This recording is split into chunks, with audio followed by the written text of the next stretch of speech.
गौतम बुद्ध जीवनी. राजाच्या घरी बुद्धांचा जन्म झाला. वडिलांनी ज्योतिषांना बोलावून भविष्य विचारले. त्यांनी सांगितले, हा एकतर सम्राट होईल किंवा साधू होईल. एका अर्थाने पाहिले तर खरा सम्राट आतून साधूच असतो. ज्योतिषांची भविष्यवाणी ऐकून राजा घाबरला की माझा मुलगा साधू होऊ नये, हे बरोबर नाही. राजाने विचारले, काही उपाय सांगा, कारण मला हवं आहे की राजाचा मुलगा राजाचंच राहावा. ज्योतिषांनी सांगितले, याचे लालनपालन आणि संपूर्ण जीवन खूप सावधगिरीत घालवावे लागेल. म्हणजे तुमचा मुलगा सिद्धार्थ कधीही वृद्ध माणसाला पाहू नये, कधीही आजारी माणसाला पाहू नये आणि कधीही मृत माणसाला पाहू नये. जोपर्यंत असे होत नाही तोपर्यंत तो राजाचंच राहील. जर असे झाले नाही तर तो साधू बनेल. राजा शुद्धोधन यांनी आपल्या मुलासाठी उत्तम ते उत्तम महल, चांगल्यात चांगले अन्न, सेवकसेविका आणि खाण्यापिण्याच्या वस्तूंचे ढीग लावले. वडिलांनी मुलाला सुखसुविधांमध्ये इतकं गुंतवून टाकलं की त्याला बाहेरच्या जगाची आठवणच राहिली नाही. शुद्धोधन यांना वाटलं की आता इतक्या सुखांसमोर साधू बनण्याचा प्रश्नच उद्भवत नाही. ते निश्चिंत झाले. राजा शुद्धोधन यांनी पक्की व्यवस्था केली होती की त्यांचा मुलगा सिद्धार्थ कधीही वृद्ध, आजारी आणि मृत व्यक्तीला पाहू नये, कारण ते आपल्या मुलाला गमावू इच्छित नव्हते. सिद्धार्थाचे जीवन ऐश्वर्य आणि सुखसुविधांत जात होतं. ते जेव्हा तरुण झाले तेव्हा त्यांचे यशोधरा नावाच्या सुंदर कन्येशी लग्न झालं. लग्न झाल्यावर शुद्धोधन यांची अर्धी चिंता दूर झाली. आता लग्न झालं आहे तर कुठे जाणार? आता माझा मुलगा बंधनात बांधला गेला आहे. आता त्याच्या कुठे जाण्याचा प्रश्नच उद्भवत नाही. 1 वर्षानंतर त्यांना मुलगा झाला. त्याचं नाव राहुल ठेवलं गेलं. आता राजा शुद्धोधन यांना पूर्ण खात्री पटली की आता हा कुठेही जाणार नाही. एके दिवशी सिद्धार्थ म्हणाले, पिताजी, आजपर्यंत मी कधीही आपली राजधानी पाहिलेली नाही. तुमची परवानगी असेल तर आज पाहून येतो.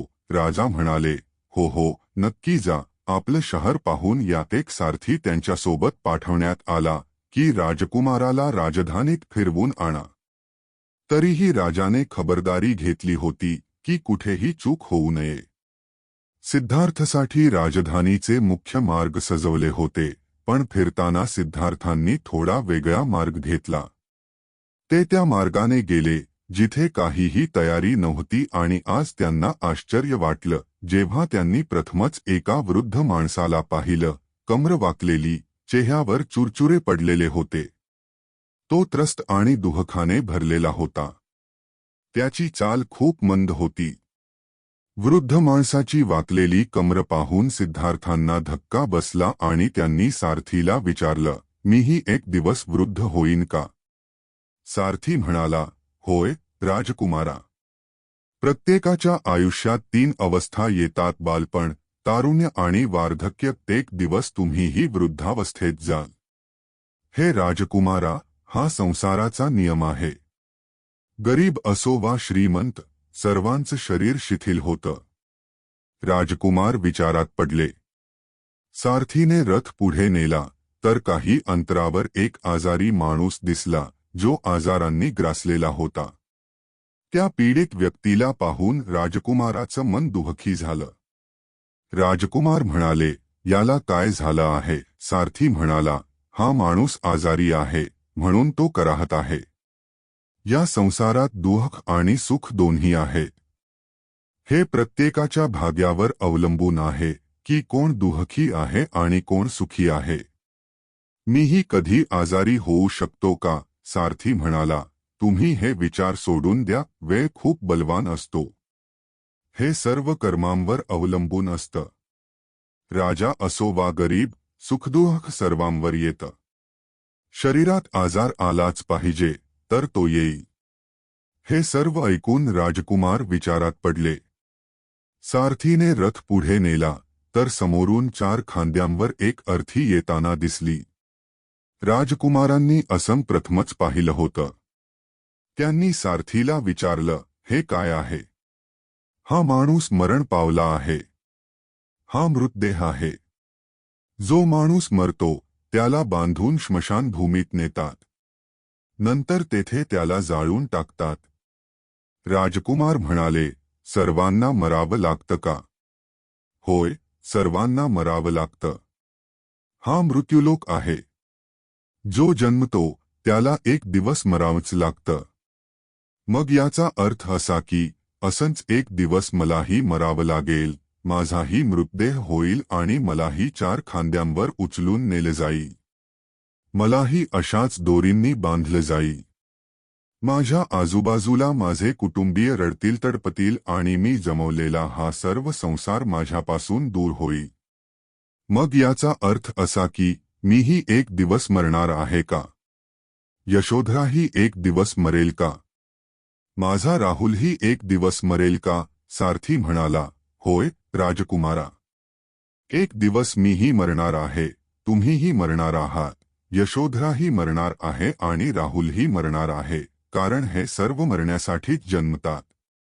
त्या रात्री सिद्धार्थ झोपू शकले नाही.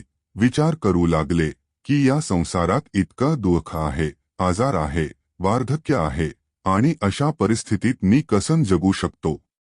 नाही, माझ्याकडून हे होऊ शकत नाही. मला शोधावं लागेल त्या तत्वाचा, जे दुःख, पीडा आणि शोकरहित आहे, जे भय, भ्रम आणि चुकांपासून दूर आहे, जे अनंत आनंदाने भरलेलं आहे, जे मिळाल्यानंतर काहीही मिळवण्याची इच्छा राहत नाही. सिद्धार्थ वैराग्याच्या शिखरावर पोहोचले होते. त्या रात्रीच त्यांनी घर सोडलं.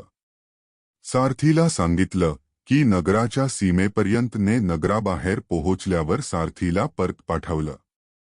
नंतर अनेक दिवस वनात चालत गेले. एका घनदाट पिंपळाच्या झाडाखाली आसन घालून ध्यानात मग्न झाले. मित्रांनो, आजची ही प्रेरणादायी कथा तुम्हाला कशी वाटली? आम्हाला कमेंटमध्ये नक्की सांगा आणि जर तुम्हाला ही कथा आवडली असेल तर व्हिडिओ लाईक करा आणि आपल्या मित्रांसोबत शेअर करा. आमच्या चॅनेलला सबस्क्राईब करायला विसरू नका, जेणेकरून तुम्ही अशाच ज्ञानवर्धक आणि प्रेरणादायी कथा ऐकू शकाल. प्रत्येक व्हिडिओमध्ये आम्ही तुमच्यासाठी नवीन शिकवण आणि नवीन विचार घेऊन येतो. तुमच्या प्रेमाबद्दल आणि सपोर्टसाठी खूप खूप धन्यवाद. जुडे रहा, शिकत रहा आणि पुढे जात रहा.